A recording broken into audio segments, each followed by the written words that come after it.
When you stared across the ring at Rubin, when he had that big coat on and he had the hood on, when you stared across that ring, you weren't just staring at an opponent, you were staring at fear.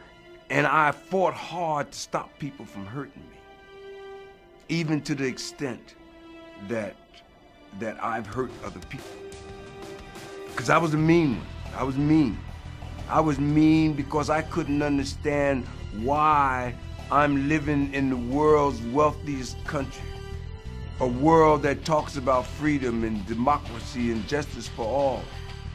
And I'm born into a segregated United States where I can't drink out of this water fountain, or go to school here, or eat here, or live here. During one of the most controversial eras in American history, Rubin Hurricane Carter went through his share of trials and tribulations. Carter, after establishing himself as a legitimate middleweight title contender in the early 60s, faced a bout that even he couldn't prepare for. The date of June 17, 1966 at 2:30 in the morning, it was alleged that two African-American males entered the Lafayette Bar and Grill in Paterson, New Jersey, and started shooting. And on May 27, 1967, an all-white jury convicted Carter and John Artis of the crimes, and the two each received 3 sentences of life in prison.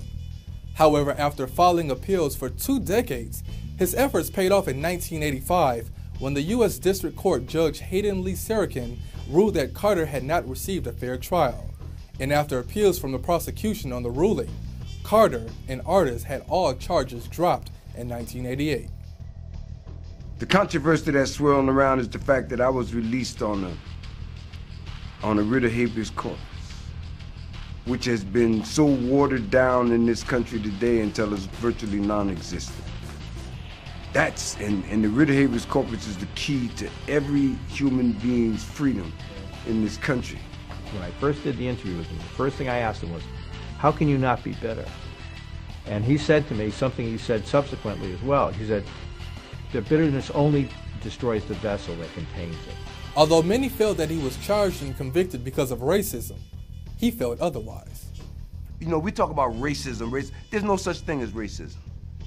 Racism doesn't exist because there's only one race of people on this planet, and that's the human race, and we all belong to that one race. With your Black History Fact, I'm Nicholas Love.